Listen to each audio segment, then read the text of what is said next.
नमस्कार, मेरा नाम सुदीप है और आप सभी को लोगों का मैं अपने यूट्यूब चैनल पे स्वागत करता हूँ। और मेरे साथ मेरे मित्र जसप्रीत सिंह जी हैं और मैं एक बार आप भी नमस्कार कर दीजिए। नमस्कार जी, नमस्कार। आप थोड़ी सी इंट्रोडक्शन में बात करिए सुदीप जी से, उसके बाद मैं थोड़ा सा बोलूँगा। हमारे शुरू से जो हिंदुस्तान का या विश्व का इतिहास रहा है कि हर समय कुछ वरदान और कुछ समस्या लेकर के आया है। और जो वरदान है वो प्रकृति का देन है। हमको जो कुछ भी है उसके मूल में, हर समस्या के या हर वरदान के मूल में प्रकृति रहती है। और जो समस्या है उससे मानव का इतिहास जुड़ा हुआ है, क्योंकि कुछ न कुछ साहसकर्ता जो हमारे देश में या दुनिया में आए हैं, जो जन्म हैं, जिनने अपना मिट्टी के प्रति अपना कर्तव्य चुकाया है और समाज को कुछ न कुछ नया योगदान दिया है और एक नई दिशा दी है। विषय ज़्यादा खींचेंगे नहीं। विषय ये है कि आज के समय में हर व्यक्ति परेशान है और परेशानी के विषय कई हैं, सबके अपने अपने, लेकिन हम लोग इस चीज़ पे चिंतन कर रहे हैं कि दुश्मन कौन, एन इनविजिबल एनिमी। ठीक है। और समस्या ये है कि भाई कोई इंसान अगर बीमार होता है तो इलाज बहुत महंगा हो गया है। इसके अलावा एजुकेशन लेने का जो मूल इंसान का अधिकार है, शिक्षा का, ये काफ़ी जटिल होता जा रहा है, महंगा होता जा रहा है। हमने ये देखा है कि बड़े शहरों में माता पिता अपनी जमा पूंजी, अपनी कमाई का एक बहुत बड़ा हिस्सा बच्चों की पढ़ाई पे खर्च करते हैं। और थोड़ा दुख की बात ये भी होती है कि वो बच्चा बेचारा, जो उसका कोमल जो बचपन है, वो उस जटिलता के साथ वो भी खराब हो रहा है। यानी माँ बाप अपनी जमा पूंजी, हार्ड वर्क जो अपना करके जो पैसा कमा रहे हैं, इतनी जद्दोजहद करके, वो पैसा भी उनका उसमें जा रहा है और बच्चा का बचपन भी खराब हो रहा है, बच्चा भी बहुत थका जाता है। इसके अलावा महंगाई की मार जो आम आदमी झेल रहा है, जो नौजवान हैं वे बेरोजगारी की मार झेल रहे हैं। और इसके अलावा इन सब चीज़ों से जुड़ी हुई एक समस्या कॉमन है कि घर में शांति भंग हो रही है। तो परेशान तो हर व्यक्ति है, लेकिन समस्या ये आती है कि लोग ढूंढ नहीं पाते हैं कि दुश्मन कौन है। भाई अगर परेशान है तो कोई ना कोई विषय या कोई ना कोई वजह तो परेशानी की होगी ही। ठीक है। तो हम लोग थोड़ा सा प्रयास कर रहे हैं कि दुश्मन पर हम दोनों ने मिलकर चिंतन थोड़ा सा किया है। तो इस विषय में जैसे भूमिका में सुदीप जी ने अच्छा उसकी भूमिका में बोल दिया है। जो हमारा आज का विषय है बोलने का, वो है द इनविजिबल एनिमी।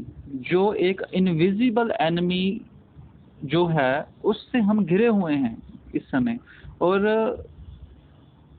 उसी की वजह से हम सभी इस समय छोटे मोटे या बड़े कष्टों में गुजर रहे हैं।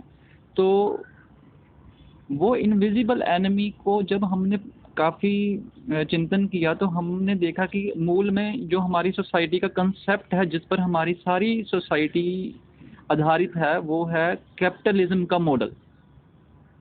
पूंजीवाद के सिद्धांत पर हमारी अर्थव्यवस्था आधारित जो सोसाइटी है, ये इसके मूल में बहुत बड़ा एक कारण निकल के आया है हमारे सामने।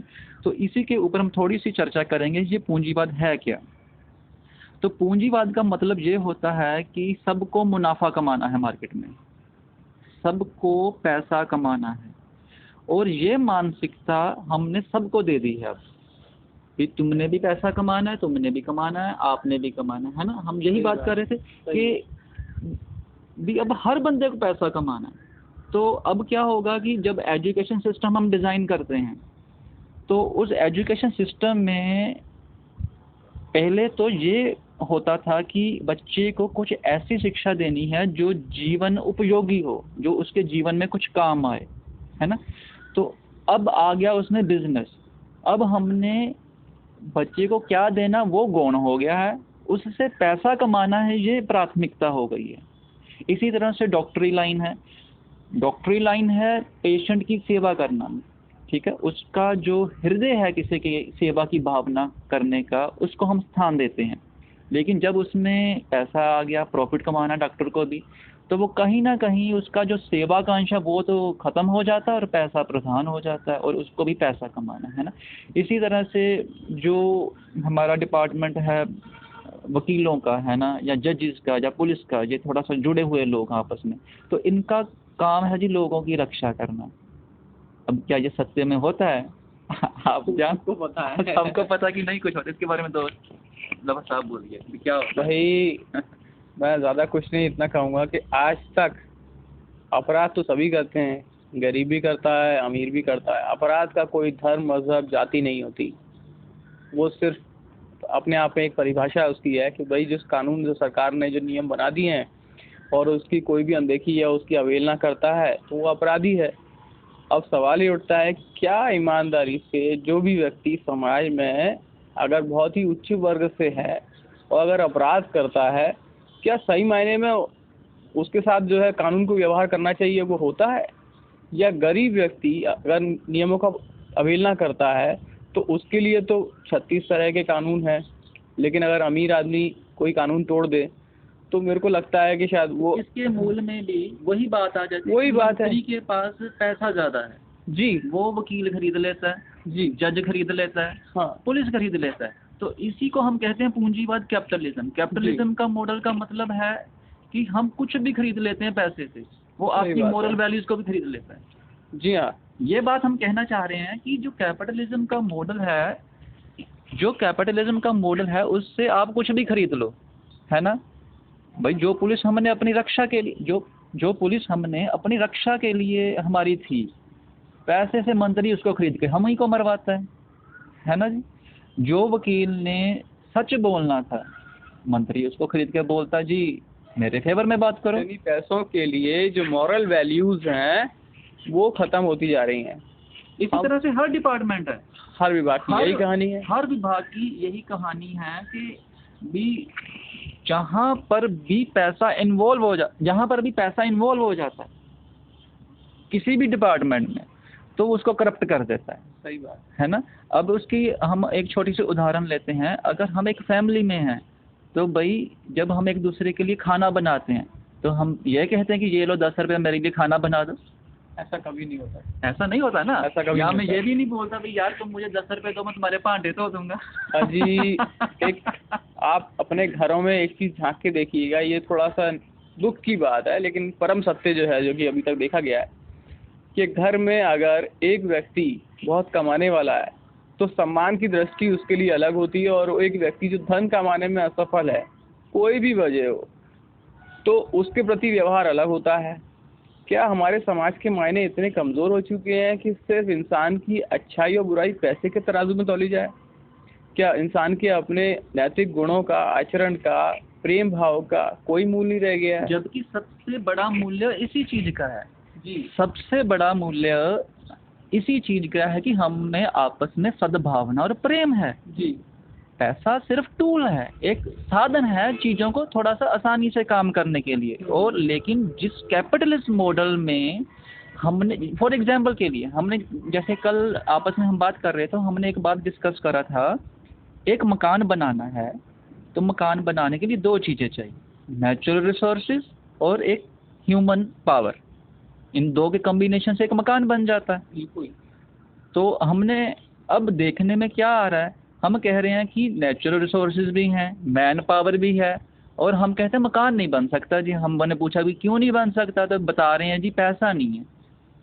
जबकि हमारा एनालिसिस बोलता था अगर मैन पावर है और वो उनके पास विल भी है बनाने की, और वो नेचुरल रिसोर्सेज भी हैं, इन 2 के कॉम्बिनेशन से एक अच्छा सा मकान बना सकते हैं। सबसे बड़ा। और जब हम पैसा बीच में ले आते हैं तो बोलते हैं भी अब तुमने ईंट लानी तो पैसा दो, तुमने सीमेंट लाना तो पैसा दो, तुमने प्लॉट लाना है ना। तो हमने हर स्टेप पर अब पैसा इन्वॉल्व कर दिया, जबकि असल में तो ये नेचुरल रिसोर्सेज हैं जहाँ से ये चीज़ें आ रही हैं। सही बात।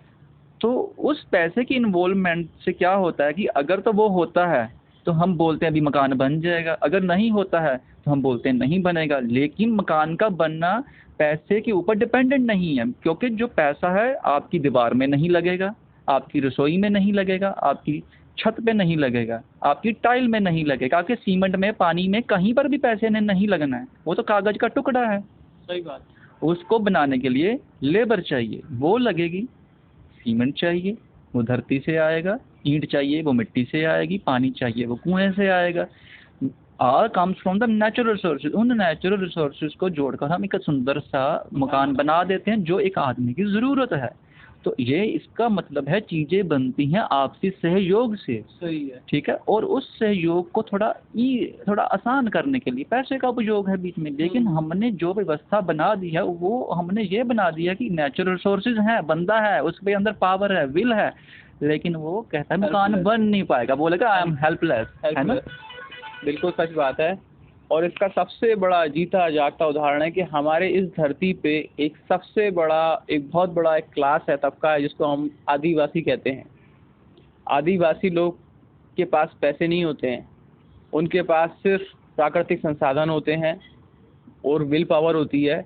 वो अपने प्राकृतिक संसाधन इकट्ठे करके अपनी विल पावर से अपना जो है मकान बना लेते हैं, अपनी ज़रूरतों पे चीज़ खेती कर लेते हैं, खेत सींच लेते हैं।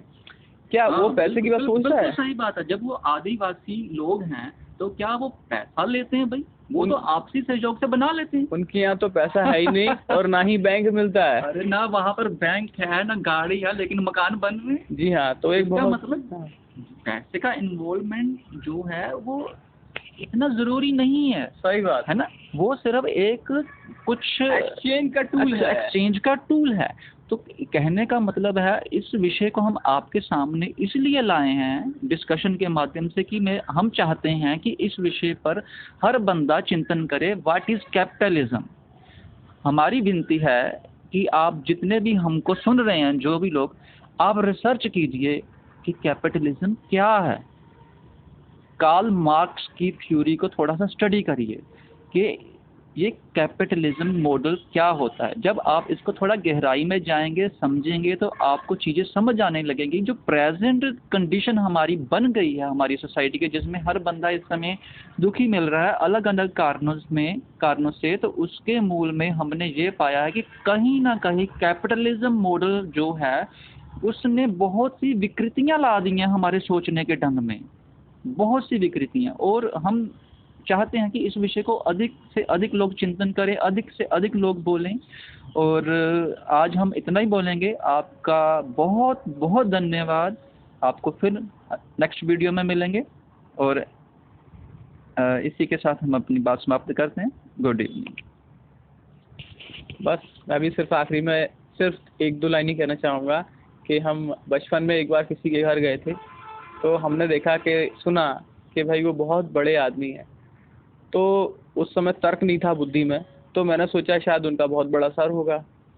फिर मैंने देखा कि नहीं, फिर मैंने सोचा कि उनके बहुत बड़े बड़े हाथ होंगे, बहुत बड़े बड़े पैर होंगे। तो फिर जब वो निकल गया, हाँ, तो जब का ढंग बदल गया ना जी, तो जब वो निकल गया हमने कहा ये तो हमारी तरह छोटे से हैं।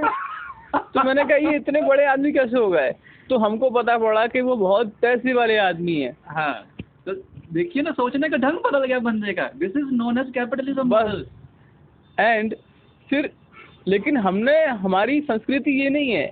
हमारी मूल संस्कृति ये कि बड़ा आदमी वो होता है जिसका हृदय विशाल हो। हाँ। जो दूसरों की दुख तकलीफ समस्या सहयोग, शेयरिंग करे, प्रेम बांटे, ये हमारी मूल संस्कृति है जी। और जो इंसान दूसरों का दर्द नहीं समझ सके, तो वो चाहे कितने ही पैसे वाला हो, मैं समझता हूँ वो बहुत छोटा आदमी है। और पैरामीटर जो हमारे समाज में बने हुए हैं उसको सही होना चाहिए, ताकि एक अच्छे समाज की स्थापना हो सके। और जीना के लिए जो पैसे का जो हर जगह हम जो धन है पैसे को बीच में लेके आते हैं या समाज में लेके आते हैं, आई थिंक ये थोड़ा सा ज़रूरत से ज़्यादा हो रहा है। तो बस इसी के साथ बात खत्म करना चाहते हैं। Thank you so much. नमस्कार।